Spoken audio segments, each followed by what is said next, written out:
Estamos de volta ao nosso Encontro Internacional de Territórios Criativos para o Desenvolvimento Sustentável.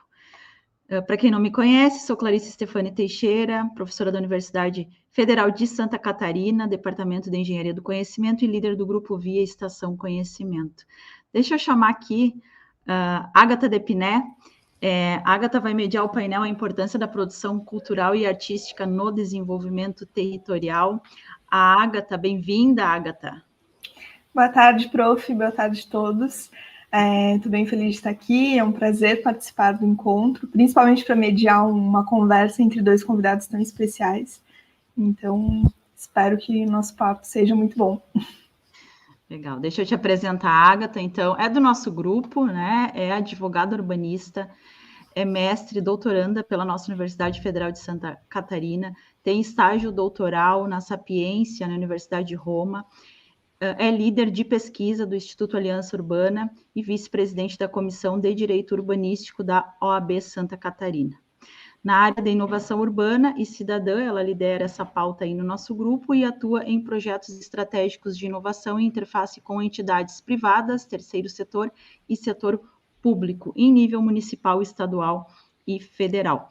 Ágata, a palavra está contigo, dizer que é uma felicidade muito grande ter o Pedro e o Miguel aqui, e claro, você.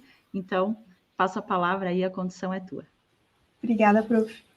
Então, agora quero chamar o nosso primeiro convidado, né, o professor Pedro Alves. Acho que o Pedro está por aí. Olá, muito boa tarde. Olá, Pedro, bem-vindo. Muito obrigado. Vou apresentar aqui o Pedro rapidamente, para que ele possa fazer a apresentação dele, a sua intervenção. Então, o Pedro tem doutorado em Comunicação Audiovisual pela Universidade Complutense de Madrid, coordena a licenciatura em Cinema na Universidade Católica Portuguesa, é investigador do Centro de Investigação em Ciência e Tecnologia das Artes e membro da Associação Científica Icono 14 e da AIM em Portugal. Tem várias publicações e projetos sobre cinema, narrativa audiovisual, recepção e pragmática fílmica, cinema e educação, escrita de argumento ou criatividade. E também, desde 2017, colabora com a Unesco como consultor em atividades e projetos da Rede de Cidades Criativas. Trabalha em cinema desde 2007, sobretudo na área de produção e argumento. Agora, então, eu vou dar espaço para que Pedro possa fazer sua intervenção. E é isso. Obrigada, Pedro. Muito obrigado, Ágata. Muito boa tarde a todas e a todos. Eu gostaria de começar por agradecer à organização do evento pelo amável convite para participar neste encontro, em especial à professora Clarissa Stefani Teixeira, ao professor Jorge Piquet, ao grupo de investigação Via Estação Conhecimento. Gostava de agradecer à Ágata também pela apresentação que me fez. De esclarecer apenas, eu venho da Universidade Católica Portuguesa, da Escola das Artes, mas no Porto. A Universidade Católica tem polos em Lisboa, no Porto, em Braga, Viseu. Eu venho do Porto. Queria também cumprimentar o meu colega de painel, o Miguel Forlim, e finalmente cumprimentar todas e todos os que estão a assistir. Agradeço a vossa presença. E vou então dar início à apresentação que irei hoje aqui fazer sobre a importância da produção cultural e artística no desenvolvimento territorial, mas traçada a partir de um olhar mais atento sobre este papel do cinema na educação como fator de desenvolvimento sustentável e também de desenvolvimento territorial. Portanto, a Agenda 2030 da ONU defende a adoção de estratégias criativas e inovadoras centradas nos 17 Objetivos de Desenvolvimento Sustentável. Entre eles, os Objetivos 4 e 11, sobretudo, enfatizam o papel da cultura na valorização da diversidade e na inclusão de áreas rurais ou periféricas pela educação e sustentabilidade. A cultura é, assim, uma força motora para a identificação coletiva e também para a cidadania ativa, para o empoderamento individual e para a coesão social. Mas precisa de políticas e de projetos que valorizem a educação e o seu cruzamento com as artes, enquadradas em parcerias ativas com diferentes instituições pedagógicas, artísticas ou culturais. Procurando dar resposta a este desafio, a Rede de Cidades Criativas da Unesco foi criada em 2004, com o objetivo de promover a cooperação entre cidades que assumem a criatividade como fator estratégico para o desenvolvimento urbano sustentável. Atualmente, a rede conta com 246 cidades-membro, distribuídas por 7 áreas criativas: artesanato e arte popular, design, gastronomia, literatura, media arts, música e cinema. Esta aposta na criatividade e na produção artística e cultural atravessa diferentes vetores de intervenção, como a educação e a formação, a dinamização de oportunidades profissionais nas diferentes áreas criativas e também mais e melhores oportunidades de fruição das mesmas por parte de todo o tipo de públicos, incluindo comunidades marginalizadas ou vulneráveis. Nos últimos anos eu tenho acompanhado mais de perto, por interesse profissional, científico e académico, o trabalho das cidades criativas do cinema. Estas cidades desenvolvem atividades em 3 áreas fundamentais. Por um lado, a exibição de cinema, com a dinamização de festivais ou vários tipos de sessões. Por outro lado, a produção de cinema, sobretudo com o estabelecimento de film offices, que ajudam a implementar produções em cada uma das cidades, mas também workshops e outras atividades de rodagem profissional de cinema. E, por último, a formação em cinema, que fomenta a ligação da rede a universidades e institutos e estabelece programas de literacia fílmica e desenvolvimento da mesma junto de crianças, de adultos, de séniores e de todo o tipo de comunidades. As linhas orientadoras destas atividades são a inclusão de grupos vulneráveis e marginais e de todo o tipo de públicos, a preservação e promoção do património fílmico de cada cidade e de cada país e a cooperação entre diferentes setores sociais e culturais ou até entre diferentes cidades. Todas estas linhas orientadoras têm relevado a literacia artística e fílmica como um eixo primordial do desenvolvimento urbano sustentável, juntando a essas literacias, por exemplo, a tecnologia digital, que tem permitido aproximar pessoas, aproximar comunidades, aproximar cidades e países, sobretudo num período como o atual, que tem sido de tão grande distanciamento e isolamento. Ora, então, as literacias digital e artística são cada vez mais relevantes para o impacto sociocultural da educação. As tecnologias digitais enquadram grande parte da nossa comunicação cotidiana atual e têm vindo a transformar continuamente as sociedades e os seus estilos de vida. Este rápido e transversal desenvolvimento do digital trouxe consigo uma necessidade urgente de modelos inovadores de educação que fomentem o desenvolvimento inclusivo e igualitário, e também uma necessidade urgente de implicação cultural na relação de cada indivíduo com as ferramentas digitais. Essa relação é propiciadora do aparecimento da subjetividade e da idiosincrasia na utilização destas ferramentas e na compreensão do mundo através delas. Por isso é que são necessárias estratégias pedagógicas e expressões ou experiências artísticas que conduzam os alunos e os jovens não apenas no sentido da racionalidade verbal e lógica, mas também da autonomia, da responsabilidade, da capacidade de superar erros, de responder a desafios e de interpretar o mundo e intervir no mundo com as principais ferramentas de comunicação que ele tem ao seu dispor.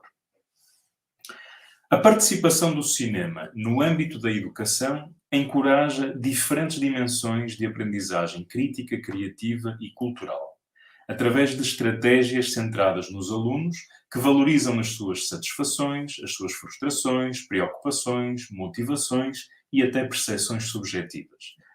Por outro lado, propicia uma apropriação do mundo, deste mundo pessoal, consciente e coerente, por parte destes jovens, e a possibilidade de cada um deles reconstruir e reconceptualizar experiências de vida, novas formas empíricas e até outro tipo de cosmovisões que alargam a sua própria.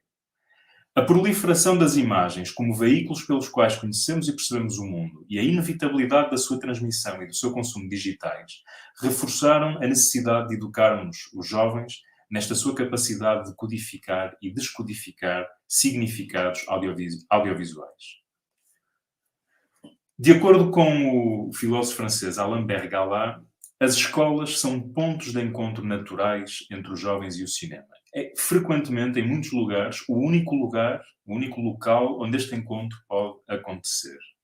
Sobretudo para todos aqueles distanciados da vida cultural de determinada localidade, seja por questões económicas, sociais ou políticas. Mas a relação entre a educação fílmica e as escolas também acarreta dificuldades e constrangimentos recorrentes em termos, por exemplo, do currículo imposto, dos recursos e dos horários disponíveis, ou até da confiança e do conhecimento, ou falta deles, entre alunos e professores. Por outro lado, o cinema ainda é muitas vezes considerado como um mero instrumento para o lazer ou apenas um apoio a outro tipo de atividades e matérias pedagógicas. E isso é algo que muitas vezes prejudica a sua credibilidade cultural e até a sua pertinência artística. Segundo a OCDE, o currículo escolar deve privilegiar princípios humanistas, bem como o livre-arbítrio, as escolhas e o envolvimento dos alunos, propiciando modos de apropriação, produção, pesquisa e partilha de conhecimento. As atividades culturais, artísticas ou fílmicas enquadram-se nesse objetivo e dão resposta a esses diferentes desafios quando presentes na escola. Não só contribuem muitas vezes para a redução das interações e comportamentos antissociais dos alunos, como melhoram substancialmente a sua revalorização pessoal e o seu enquadramento no ambiente escolar.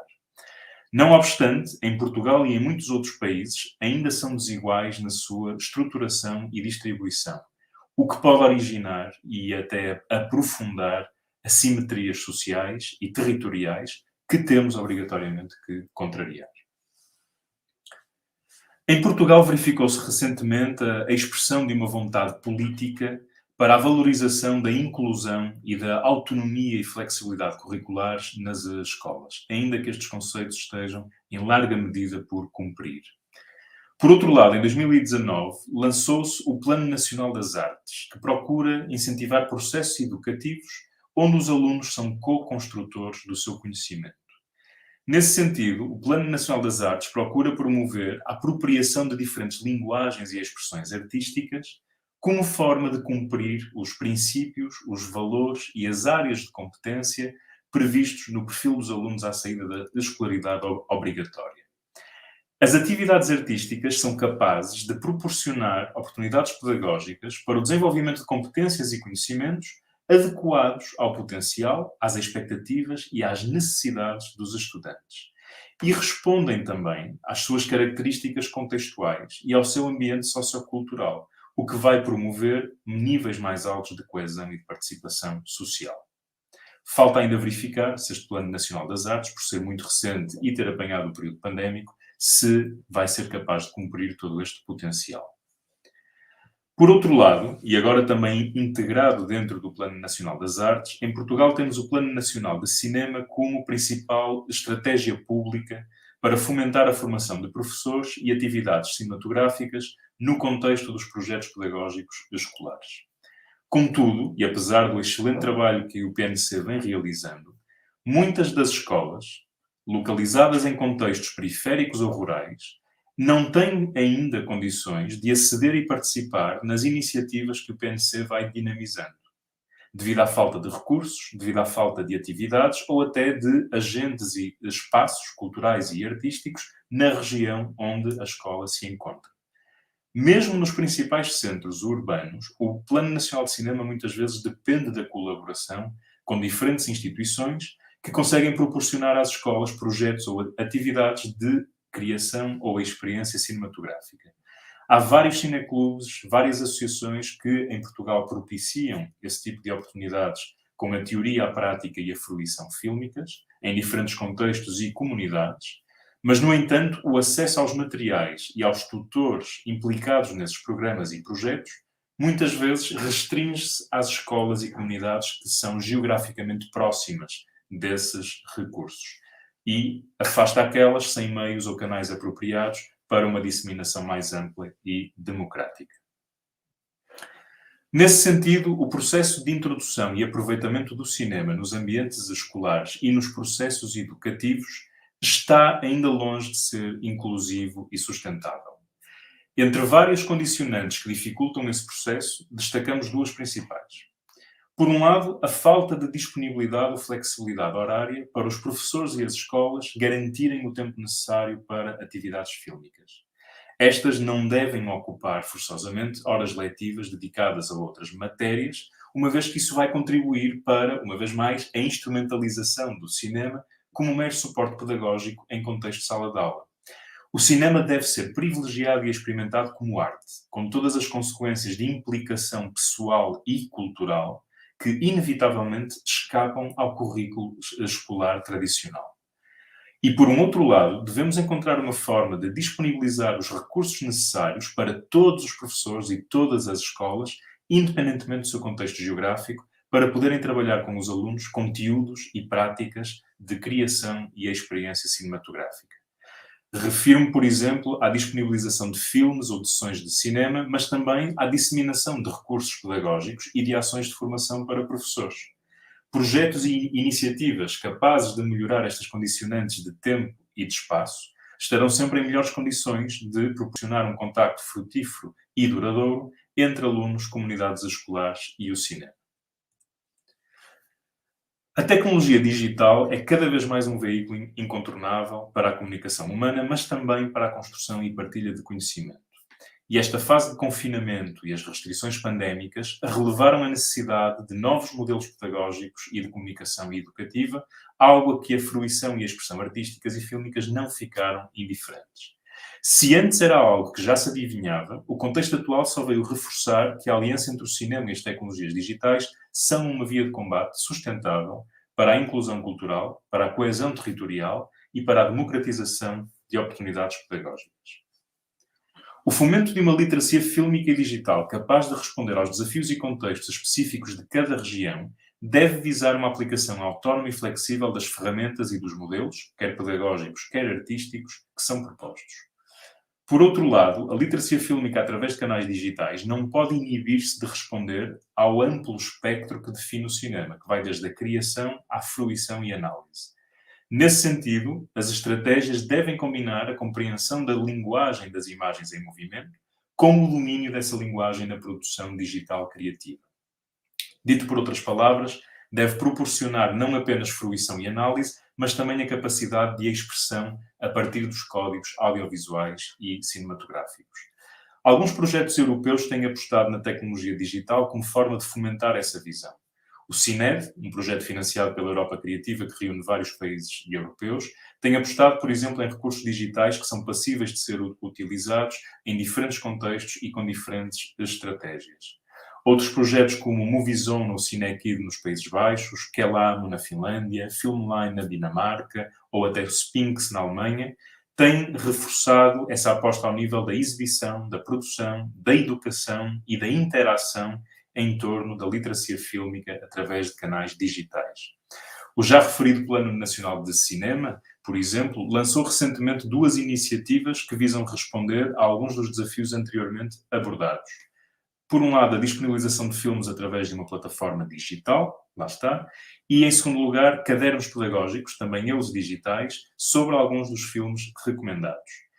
E isto mostra que cada vez mais se olha para a tecnologia digital como um veículo para alojar e disponibilizar esses recursos para todos os professores e escolas que os desejem utilizar, independentemente do seu contexto ou da sua localização geográfica. O que fomenta um acesso alargado aos materiais e às oportunidades que se proporcionam e permite, até certo ponto, contornar, nas zonas rurais e periféricas, este isolamento geográfico e uma recorrente inexistência de iniciativas na área das artes ou da cultura ou da educação artística e cultural. Ora, aqui no Porto, no contexto da Escola das Artes e do Centro de Investigação em Ciência e Tecnologia das Artes, do qual faço parte, estamos cientes da relevância das literacias fílmica e digital no empoderamento de mais regiões, escolas, professores e alunos, bem como devidamente enquadrados na visão e na missão de diferentes projetos que assumem a criatividade, a cultura e a arte como veículos de desenvolvimento sustentável. Vai daí que procuramos desenhar uma nova estratégia educativa centrada no cinema que permitisse resolver vários dos constrangimentos que anteriormente assinalamos. Desenhamos e candidatamos um projeto a financiamento que foi aprovado, que irá avançar no início de 2022 e que se chama INSERT, que constitui uma estratégia digital e fílmica para dar maior autonomia, flexibilidade e inclusão no uso do cinema em contextos educativos. O projeto irá testar em 5 escolas do norte de Portugal a implementação de uma série de recursos audiovisuais e textuais. Iremos produzir 20 videotutoriais sobre teoria e prática cinematográfica, um manual pedagógico que orientará os professores na utilização desses videotutoriais e uma página web e uma aplicação móvel para professores e alunos poderem utilizar e recorrer a esses conteúdos da forma que lhes for mais conveniente. Por outro lado, vamos dar formação de professores para uma correta e profícua utilização destes recursos e iremos também acompanhar a forma como cada professor irá depois utilizá-los dentro da estratégia que a ele lhe parecer melhor. A utilização dos recursos vai-se dar dentro de estratégias que terão em conta necessariamente as necessidades de cada região, de cada comunidade de alunos e dos desafios pedagógicos inerentes a cada uma da escola ou até outro tipo de desafios sociais ou culturais. No final do projeto vamos analisar a eficácia dos mesmos e vamos afinar a estratégia e os recursos antes dos mesmos serem disponibilizados em acesso aberto depois do final do projeto, para que mais escolas, mais professores e mais alunos possam aceder ao mesmo. Este projeto, como muitos outros, destaca possibilidades várias na abordagem digital que educadores e pedagogos podem estabelecer para ensinar a ver, interpretar ou produzir obras de caráter cinematográfico. Por um lado, capitaliza o acesso cada vez mais disseminado entre alunos, professores, escolas e ambientes domésticos à internet, a partir de computadores ou smartphones. Por outro lado, a utilização de uma plataforma online e de uma aplicação móvel autoriza a adaptação flexível e autónoma de recursos fixos à realidade de cada projeto escolar, de cada objetivo e de cada contexto, por serem colocados num espaço que é tendencialmente democratizante, que é o espaço virtual. A variedade de materiais e estratégias passíveis de criar e disseminar é vasta. Vai desde ferramentas de criação cinematográfica a processos e resultados da análise e da crítica fílmica. A tecnologia digital, utilizada deste modo, vai instaurar mais oportunidades de participação junto de todo tipo de contextos, grupos e pessoas. Por outro lado, vai combater a marginalização resultante da falta de acesso a iniciativas e programas culturais e artísticos e, com isso, fomentar maior inclusão social e coesão territorial. Vai permitir, assim, que o espaço e o tempo de contacto com o cinema não sejam impostos, mas sim descobertos, na medida das limitações e das possibilidades de cada contexto e de cada interveniente. Em modo de conclusão, se a ONU, a Unesco e a Comissão Europeia recomendam o fomento da criatividade, da inovação e da cultura como forma de atacar desigualdades sociais e territoriais, a participação da arte na educação apresenta-se, assim, como uma forma inclusiva e sustentável de lidar com desafios inerentes a essas desigualdades. Como? Ao valorizar as apetências e competências de cada aluno, cada professor e cada comunidade, aproveitando-os ativamente no desenvolvimento integrado da sua idiosincrasia e da sua participação na vida coletiva. A sustentabilidade de diferentes comunidades e ambientes requer que aproveitemos todos os meios ao nosso dispor para fazer face aos constrangimentos que os assolam. E se a tecnologia digital permite que comuniquemos e interajamos até nas situações mais adversas, a arte pode servir-se dela para continuar a oferecer um espaço de descoberta de nós mesmos e do mundo, à medida dos nossos desejos, das nossas necessidades e das nossas ambições. O cinema em contexto educativo posiciona-se assim como um veículo de expressão e experimentação da realidade que une o esforço de aprendizagem à construção de capacidades discursivas e à partilha de conhecimentos e cosmovisões. Mas para o mesmo poder ser eficaz e promover um acesso justo e democrático, deve considerar cada vez mais as tecnologias digitais como recursos capazes de ampliar o seu espectro de atuação e amplificar o impacto das suas possibilidades.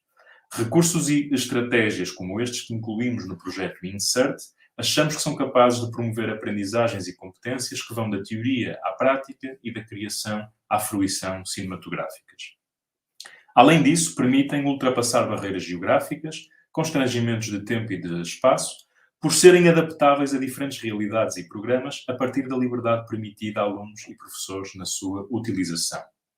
Nesse sentido, acreditamos em estratégias e recursos que promovam a flexibilidade e a autonomia na sua utilização, adaptáveis à especificidade dos objetivos docentes, dos perfis dos alunos e das características escolares e contextuais, sem deixarem de fomentar a criação de públicos informados e sensíveis às particularidades artísticas e socioculturais do cinema. Acreditamos também nesta disponibilização aberta de atividades fílmicas que contribuam para diferentes dimensões pessoais e sociais do desenvolvimento dos alunos, privilegiando sempre o processo sobre o resultado. Os professores devem posicionar-se, sobretudo, como mediadores e facilitadores para a criatividade e subjetividade dos jovens, garantindo as literacias fílmica e digital como campos que estimulam a diversidade, sem poluir ou condicionar aquilo que os alunos exprimem ou interpretam. No fundo, e para já terminar, este tipo de presença do cinema em contexto educativo vai permitir aquilo que o GI chama de espaços de afinidade, onde alunos, professores e comunidades escolares se relacionam, se comprometem e abrem-se para novos horizontes e novas oportunidades de diálogo e de atuação. Agradeço toda a vossa atenção e fico naturalmente disponível para responder a perguntas e participar no debate final. Muito obrigado. Pedro, muito obrigada. Eu vou passar a palavra para o nosso próximo convidado e também queria lembrar aos nossos espectadores que quem tiver alguma pergunta pode enviar pelo YouTube ou então pelo Facebook e no final nós teremos um tempinho para que os convidados possam respondê-las. Então agora eu chamo o nosso convidado Miguel e vou apresentá-lo. O Miguel é crítico de cinema e professor, é fundador e conferencista da plataforma Arte do Cinema, colabora com a Versátil Home Video e escreve para o Estado da Arte, seção de cultura do jornal Estado de São Paulo.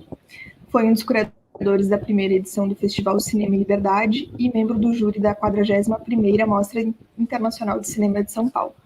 Também lecionou no MIS, Museu da Imagem e do Som, atuou como consultor da Rádio Jovem Pan e coeditor da seção de cinema do Estado da Arte. Miguel, seja bem-vindo. Muito obrigado, Ágata. Eu gostaria de começar agradecendo pelo convite. É uma honra poder participar e poder falar aqui dentro de um evento que reuniu tantas pessoas talentosas, tantas discussões, tantas reflexões importantíssimas. Eu também gostaria de parabenizar todos os envolvidos e parabenizar também o Pedro pela ótima palestra que ele nos deu. E eu gostaria de dizer, antes de tudo, que eu vou tentar, na minha fala, oferecer um cenário, um panorama geral do que aconteceu na história do cinema e de como foi que essa relação entre cidades e tudo que envolve cidades e cinema se estabeleceu desde o início e foi se aprofundando ao longo do tempo até chegar no momento atual. E aí eu acredito que eu finalizo a minha fala indo ao encontro direto daquilo que o Pedro falou, dessas políticas que buscam integrar ainda mais esses dois campos, né?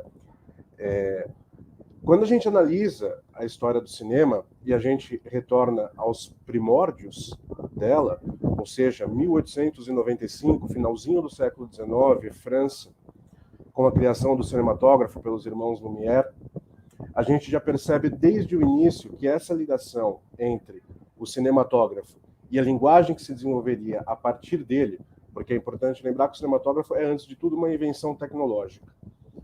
Mas foi possível, lá naquele momento, já foi possível enxergar nessa invenção tecnológica a existência de uma linguagem que seria desenvolvida de maneira muito complexa ao longo dos anos e numa velocidade impressionante, né? A história do cinema é relativamente curta, se a gente considerar a história de outras artes, né? E ainda assim o cinema passou por diversas etapas, por diversos momentos, por diversas evoluções, sempre atreladas também, é claro, à própria evolução tecnológica do aparato cinematográfico. Mas, quando a gente assiste aqueles primeiros curtas, aqueles curtas muito breves dos irmãos Lumière, o que chama a atenção é que elementos aos quais nós estamos acostumados nos dias de hoje, como a presença de personagens, de elementos dramáticos, de tramas, histórias e narrativas, eles ainda não surgem. O que surge é a presença do aparato, a presença de um cinematógrafo virado como uma janela para a cidade, para trechos da cidade, para locais dos territórios, né? E não só aspectos arquitetônicos ou aspectos físicos e geográficos, mas tudo que envolve uma cidade, o aspecto humano, o aspecto social, o aspecto cultural, né? Aqueles curtas muito breves, eles mostram, os mais famosos mostram pessoas que trabalham numa fábrica saindo de uma fábrica, um trem chegando numa estação, pessoas caminhando numa praça, né? Então, a primeira relação, as primeiras imagens que surgem dessa invenção do cinematógrafo pelos irmãos Lumière são imagens de cidade, né? Imagens de cidade desprovidas da introdução de elementos dramáticos, de personagens e de narrativas. Essas coisas, elas viriam mais à frente, elas viriam posteriormente.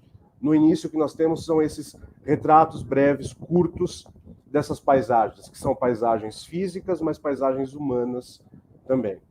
Portanto, essa relação, que é uma relação intrínseca, ela já está estabelecida desde o início, desde a invenção do cinema. No entanto, naquelas décadas imediatas, logo após essa invenção, quando foi enxergado o potencial que aquela linguagem tinha e o potencial que aquilo tinha de dialogar com as pessoas e com os espectadores, não demorou muito tempo para que aquilo se estruturasse, né, de uma maneira a fazer com que as filmagens passassem a acontecer não mais em ambientes externos e em locações, mas principalmente em estúdios, né, com os locais, com os ambientes sendo artificialmente recriados dentro de sets de filmagem, né? Nós vamos ter ali o surgimento de grandes estúdios, nós vamos ter o surgimento de Hollywood, que é o mais conhecido de todos, com seus diversos estúdios. Nós vamos ter a criação, na década de 10, da UFA, na Alemanha, que competiria diretamente com Hollywood e produziria muito, né? Cinecittà, em Roma. Então, começam, a partir do momento que se percebe o potencial de diálogo, o potencial de intimidade que aquela arte, que aquela linguagem, que aquele aparato tinha com o público, né? As coisas elas começam a se estruturar muito rapidamente e as cidades elas se afastam um tanto, né, daquilo que é filmado, daquilo que é observado, e aquilo se restringe, aquilo se condensa muito mais em filmagens dentro de sets, dentro de estúdios. No entanto, há na década de 40 um movimento que é um movimento que talvez possa ser considerado o movimento cinematográfico mais importante de toda a história do cinema, não só por aquilo que ele produziu de maneira concreta e de maneira direta pelos seus membros, por aqueles que faziam parte dele, que o conceberam, que estavam envolvidos, mas também pela influência que gerou em outros cineastas e em outros países, né? E eu falo aqui, é claro, do neorrealismo italiano, porque o neorrealismo italiano, de uma maneira muito resumida, né, surge de uma inquietação por parte de artistas, cineastas italianos, diante da situação na qual a Itália se encontrava no pós-guerra, né?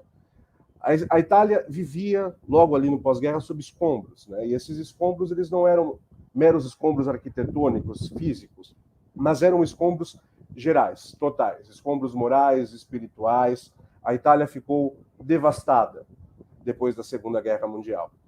E antes, como mecanismo de propaganda do regime fascista, totalitário, que existia na Itália no período ali nos anos anteriores, né, o cinema italiano era um cinema, acima de tudo, alienado, um cinema voltado para o escapismo, para a fuga, né, a famosa ideia de você dar ao povo um divertimento para que ele não se lembre e para que ele não passe muito tempo pensando na realidade na qual ele está inserido, né? Ou filmes de propaganda política, panfletos cinematográficos, né?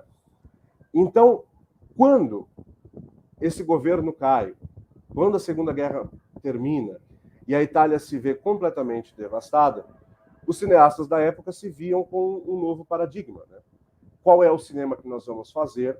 Como é que nós vamos dialogar com essas pessoas que passaram por tudo isso, que viram tudo isso, que que sofreram horrores, de uma maneira que seja sincera, de uma maneira que seja verdadeira e mais, de uma maneira que os toque, não que os deixe alienados, mas que os toque profundamente, que faça com que eles se vejam reconhecidos, com que eles vejam a realidade que eles conhecem na tela. Né?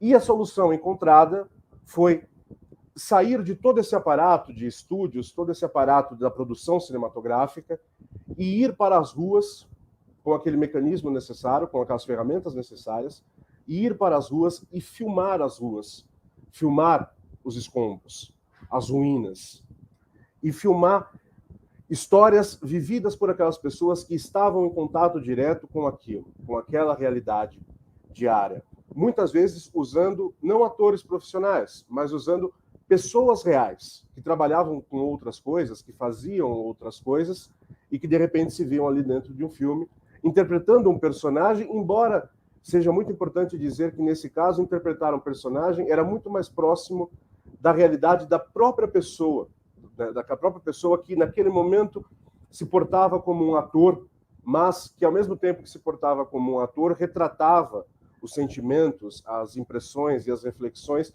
que faziam parte do seu dia a dia, que faziam parte do seu cotidiano. Então, no neorrealismo italiano, nós temos uma revolução que é uma revolução formal, pois nós saímos daquele espaço que era um espaço até então consagrado para as produções cinematográficas, e os cineastas foram às ruas, filmar com todas as dificuldades que existem ao filmar nas ruas, usando atores, às vezes profissionais, às vezes não profissionais, mostrando aquela realidade, que era a realidade das pessoas muito pobres, que de repente se viam num país destruído, sem condições financeiras, sem condições econômicas, com pessoas passando fome, vivendo na miséria, vivendo na extrema pobreza. Mas é também uma revolução, um movimento que revoluciona o modo de produção, pois é um movimento que mostra para os outros países que não precisaram necessariamente passar por uma guerra ou passar por uma devastação como aquela, mas que por outros motivos, que por outras razões, também tinham dificuldades e não eram capazes de construir, de constituir uma indústria poderosíssima que oferecesse todo o apoio, a base, a estrutura necessária para fazer os filmes como eles faziam nos grandes estúdios. Né? Então, os filmes, quem tiver a oportunidade, ou quem já assistiu, de ver filmes como Roma, Cidade Aberta, Ladrões de Bicicleta, né? Roma, Cidade Aberta, do Roberto Rossellini, Ladrões de Bicicleta, do Vittorio De Sica, Gente do Pó, um curta do Michelangelo Antonioni, Obsessão, do Luchino Visconti, né? Vai ver a Itália que existia naqueles anos, a Itália real, as pessoas e a paisagem tais como elas existiam naquele momento.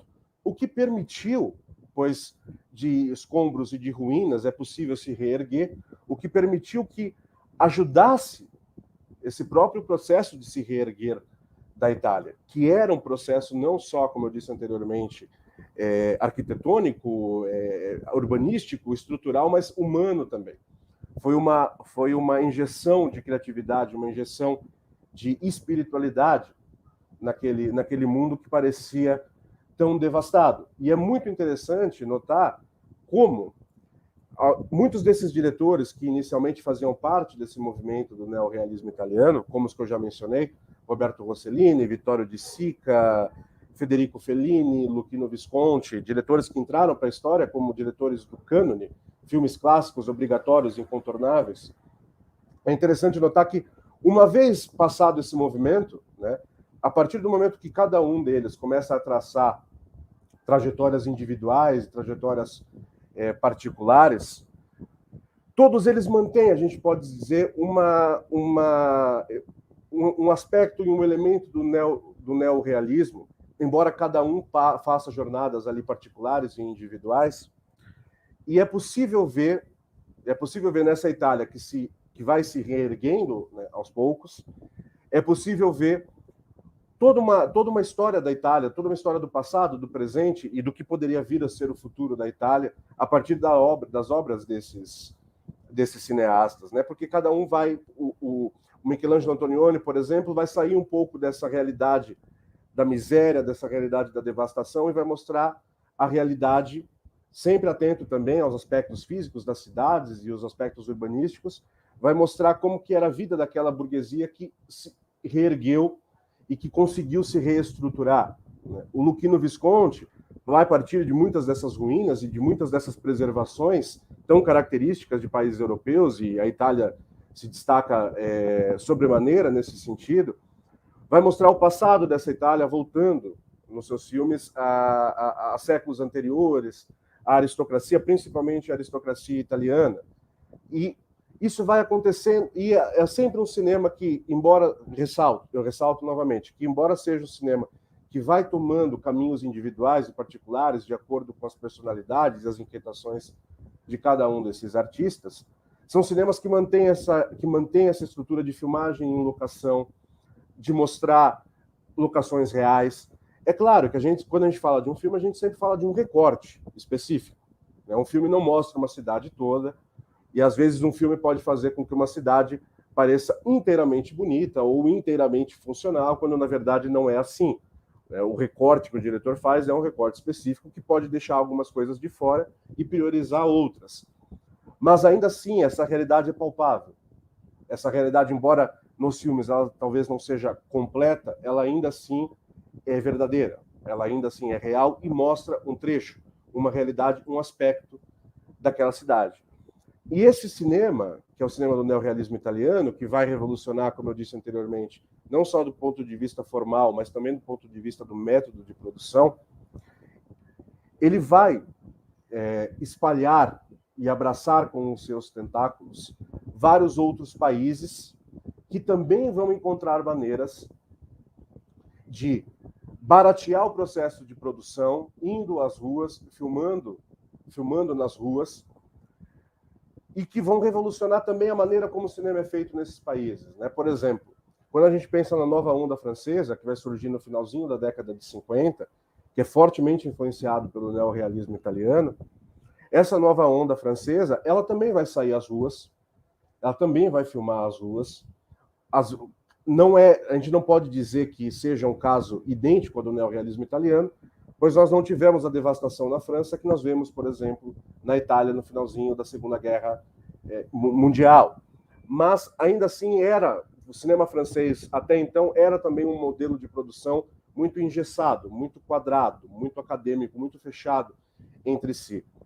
E, por influência e por inspiração no neorrealismo, os cineastas que compõem a nova onda francesa, esse movimento que surge no finalzinho da década de 50 na França, é um movimento que também vai sair às ruas. Por exemplo, em filmes como Os Incompreendidos, de François Truffaut, ou Acossado, de Jean-Luc Godard, nós temos ali as ruas de Paris. A vida em Paris tal como ela aparece para quem está ali diariamente presente, para quem está vivendo aquilo diariamente. Claro, tem algumas diferenças com o neorrealismo, como a presença, por exemplo, muito maior de atores profissionais, No caso de Acossado, nós temos o próprio Jean Belmondo, que virou um dos grandes astros franceses. Mas o que eu quero ressaltar aqui é que essa influência desse modo de produção fez com que o processo fosse barateado e com que jovens cineastas pudessem sair e produzir e ir às ruas e filmar a realidade das ruas, a realidade das vidas. Isso vai se estender por diversos países. Vai acontecer na França, vai acontecer na República Tcheca, vai acontecer no Brasil, vai acontecer na Alemanha, vai acontecer na Polônia. E é importantíssimo ressaltar, o que eu gostaria de falar, que tem muito a ver com o que o Pedro disse, que é a questão de como a criação de escolas de cinema influencia e impacta positivamente na produção cinematográfica de um país, Porque na Polônia, por exemplo, a Polônia também devastada pela Segunda Guerra Mundial e pelo regime comunista que se estendeu, que se colocou, que se impôs ali, a criação, por exemplo, da Faculdade de Cinema de Lodz é a criação de uma faculdade que faz com que o cinema polonês surja. E isso vale também para outras escolas e para outros lugares e para outros países. E isso foi se tornando cada vez maior com o passar do tempo, porque hoje nós temos, por exemplo, a presença de câmeras digitais, nós temos a presença do digital. E esse é um processo que tornou ainda mais barato e ainda mais fácil poder sair às ruas e poder filmar e poder participar ativamente e criativamente daquela sociedade, daquela vida, daquela cidade, né?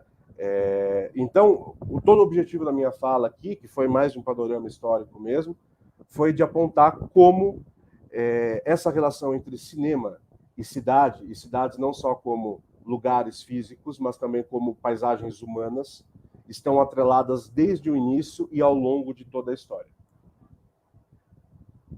Obrigado. Obrigada, Miguel. Acho que o Pedro está chegando. Bem, primeiro eu quero fazer uma pergunta aqui para o Pedro, que é sobre a questão da produção cultural e artística no território, né? E a pergunta é: como a produção cultural e artística de um território pode ser instrumentalizada a favor do desenvolvimento sustentável? Queria também só dar os parabéns ao Miguel pela sua fala, foi muito interessante, e há aqui coisas que jogam muito com este lado educativo do cinema, que vai buscar também à história do cinema um exemplo do cinema, é uma forma de olhar o mundo e de conseguirmos comunicar alguma coisa sobre esse mundo, e não tem que ser um aparato super caro, portanto, foi muito, muito interessante nesse sentido também.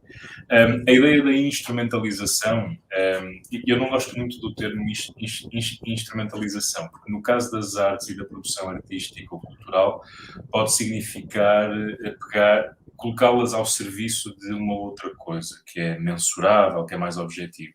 Eu acho que a cultura e as artes são campos de descoberta e campos de experimentação. Ou seja, não cumprem necessariamente propósitos quantificáveis ou de quantificação da realidade. Que eu acho que é uma coisa que, por exemplo, que os currículos escolares caminham muitas vezes nesse sentido, não é? As avaliações, as competências, é tudo muito objetivável. Então eu acho que a produção artística e cultural de um território e, acima de tudo, das comunidades de determinada região, vivem muito de encontrar nas artes, e no caso das áreas da área que mais nos interessa aqui hoje nestas falas, que é o cinema, serem campos de descoberta, não só interior, mas de descoberta exterior, ou seja, serem campos onde podemos olhar para nós e descobrir-nos de formas novas, e também novos campos onde se abrem novos horizontes para diferentes formas de entender o mundo. Eu acho que as comunidades, as regiões, as sociedades só têm a ganhar com o apelo a esta diversidade e com a utilização da produção artística e cultural para descobrir como é que podemos ser mais e como é que podemos ser melhor, e não necessariamente moldar toda a idiosincrasia e toda a subjetividade perante aquilo que hoje é tendência em muitos lados, que é uma única forma de fazer, ou uma única forma de olhar, uma única forma de entender alguma coisa. Agora eu gostaria de fazer uma pergunta para vocês dois, na verdade. Acredito que vai ser a última pergunta que a gente vai poder fazer pela questão do tempo, né? Fico triste porque foram duas intervenções super interessantes, mas como a gente vai ter que respeitar a programação, a gente não vai poder avançar muito. Então, considerando o cinema e tendo em vista tanto a palavra que o Miguel trouxe, né? E inclusive os exemplos, até mesmo falando do neorrealismo italiano, e também o Pedro, apesar de não ter falado especificamente, sei que ele já escreveu sobre isso, né? Falou também sobre o caso do filme Os Ladrões de Bicicleta. Então, pensando um pouco nisso e nessas duas falas, né, ainda que o espaço narrativo, né, em uma ficção, tanto no livro quanto no cinema, por exemplo, ele possa ser alterado ou até mesmo limitado pelas decisões e ponto de vista do autor ou do diretor ao contar uma história, a cidade ela participa desse universo narrativo, né? Então, o espectador ou o leitor de uma obra ele pode descobrir a realidade de uma cidade que até então era desconhecida, pouco conhecida para ele, e até mesmo alguns elementos, né, daquela realidade, como a política, a cultura, a economia. Então, para vocês dois, né, a arte ela assume um caráter pedagógico a representar ou tratar como objeto de reflexão as questões territoriais?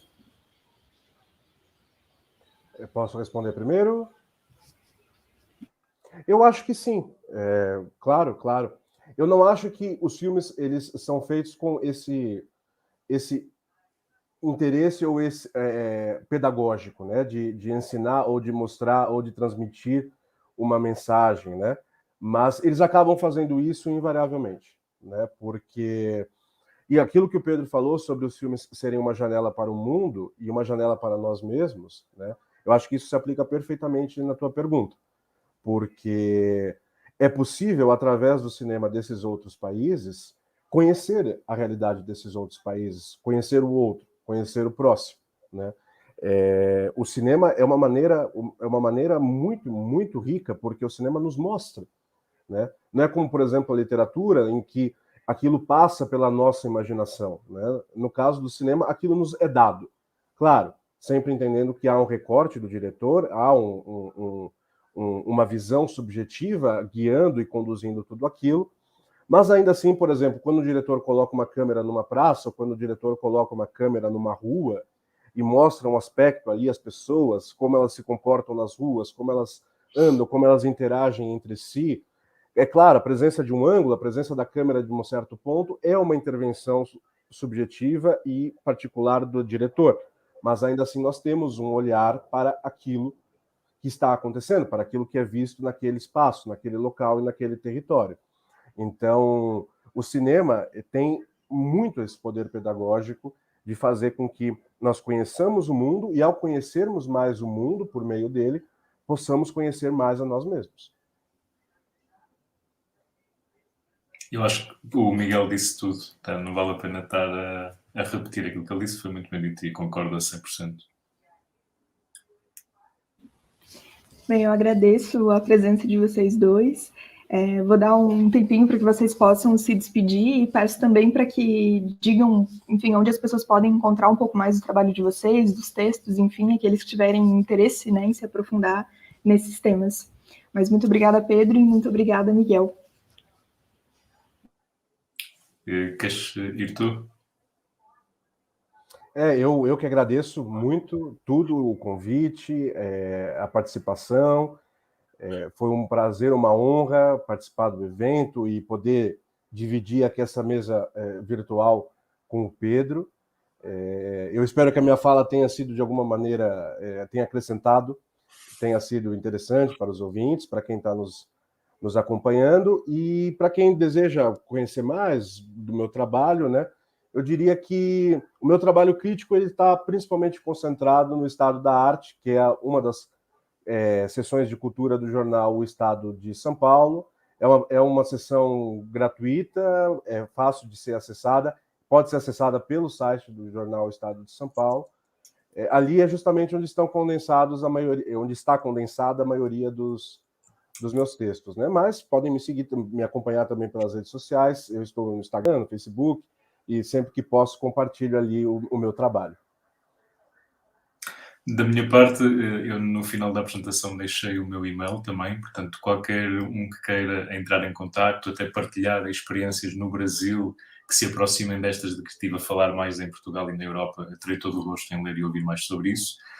E se me procurarem no Google, Pedro Alves, a Escola das Artes, Universidade Católica, a minha página na página da Universidade tem links para currículos científicos que estão publicados online, com hiperligações depois para textos e vários artigos. Portanto, só queria voltar a agradecer a todos e todas pela presença, à organização pelo convite, à Ágata pela moderação e Miguel por partilhar também este painel.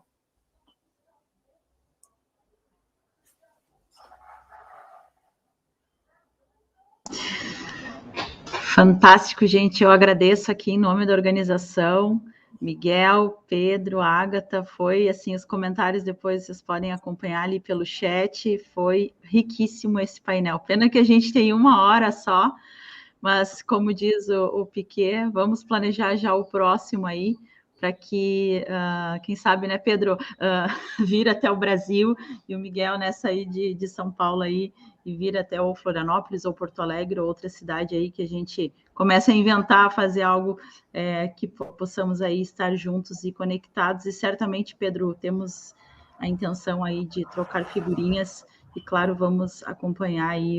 Já acompanhamos, na verdade, e o Miguel não sabe aí, mas já te acompanhamos. Ágata, muito obrigada. Gente, foi um prazer muito grande. Pessoal que está nos assistindo, nós voltamos em 6 minutinhos com Margarita, do Distrito Criativo de Bogotá, Colômbia, que tanto gostamos e apreciamos. Ela vai falar sobre Bronx, Distrito Criativo. Gente, hora de pegar um café e retornar para cá. Obrigada.